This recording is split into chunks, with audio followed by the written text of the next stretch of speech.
families of the deceased and the injured. They are not having a good time trying to deal, absorb this, trying to understand why. And they need your prayers. That statement from Dallas Police Chief David Brown sums up the initial grief after such a horrific loss. North Texas and the nation still trying to make sense of the murders of 5 officers on the streets of Dallas. And joining us this morning is trauma grief counselor and chaplain Veronica. And thank you so much for being here. It's so important as so many of us try to process this grief in a tragic time. Thank you. Thank you. Thank you for having me. And you're actually getting ready to meet with the families of these victims. Yes, I'll be reaching out through the officers to the families and just letting them know. I mean, our organization, Victim Relief Ministries, is very well collaborated with the Dallas Police Department, have a long-standing relationship.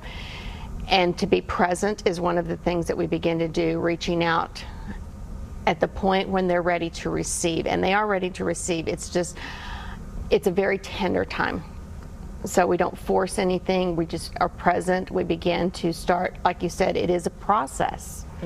And we're on day 2 for us, but it's still very fresh in the first 24 to 72 hours of the most impacted traumatic victims, which this time it's our officers.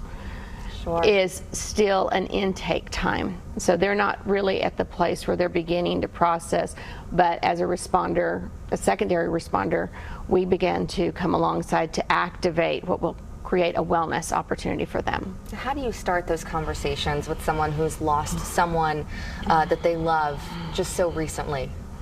Well, you don't ask them how they're feeling. You love them. You reach out, you touch, you hug in an appropriate manner. Some don't want to, some will retreat.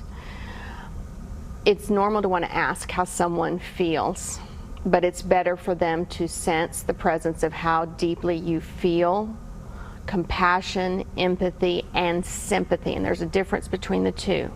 Empathy is that which I have had a loss similar to yours. I'm not going to say I understand.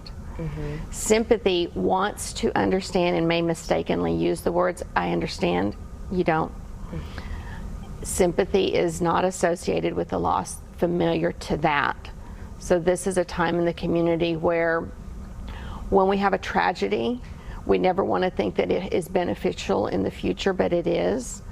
The widows of fallen officers previous to now, a process of their healing. If they are at a stable place where they can strongly do that, come alongside the widows that are now experiencing exactly what they know is part of the journey of losing a peace officer. In times like this, so many of us who are civilians want to do something to help. Is there anything that you would tell the people watching that they might be able to do to show their support for these families? Well, number one, I'm going to say, this is going to sound very benign, but it's extremely strong. Go ahead and on your calendars, 3, 6, and 9 months from now, put the dates on there and reach out to the officers and the families at that time. Because as civilians, there will be a moving on process where for all of those impacted directly, they're still in the first of every day for the next 365 days. And we don't want to leave them behind. We don't want them to feel that they've been forgotten, because they're not. It's plan, prepare, and perform. So today, if somebody wants to take action as they're leaving the memorial, if they go to the memorial site at the police station, put it on your calendar. Don't forget this. We don't leave our own behind. Absolutely. And for those at home who are also experiencing this grief in our city, in the metro area, what do you tell people as they begin to come to grips with what happened? One thing that I would say today, specific to our circumstances, is we need to recognize we've had some very high stress situations. We've had Orlando, we've had Minnesota. We've had a lot of things compounding and complexing the stress that the nation is feeling. Because when it's across the country in another state, we feel it. When it's in your own backyard, you feel it stronger. When it's this close after a tragedy, it becomes more compound and complex as far as impact. So one thing is recognize that healthy measures are necessary, and under the circumstances, we are all experiencing what is normal to the circumstance. Therefore, if we want to progress in a healthy way forward, do seek out. I'm offering through my conflict resolution speaker website just free debriefing, free processing, because if we don't do those things on the front end, it can escalate and begin to cycle to a place that becomes PTSD, the disorder. Wow. So we can have intervention for the purpose of prevention. So seek out help for the grief that many of us are experiencing, and know that others are feeling much the same. Right, right. And know that it's normal under the circumstances. One of the things that is very unhealthy to do is don't suppress.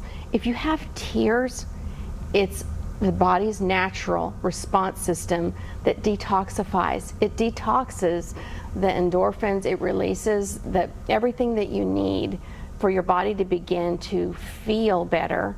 And sometimes when we can't put on a word on the finger of the feeling, it's because we've got a lot of chemical toxicity going on in our bodies. So it's actually a physical response it's too. a physical response of our body's wiring to heal itself. Wow, that's incredible. Yeah. Thank you so much for shining such a great perspective on what many of us are feeling and how we can help show our support. My Thank pleasure, you. Monica. Now, this incident comes less than a month after the shootings in Orlando, which we know also may have created feelings of grief. With so much negative headlines, so many negative headlines, how can people stay informed without getting down? And what are the signs that someone should reach out for help to deal with their grief? We'll continue this conversation on our website and our Facebook page.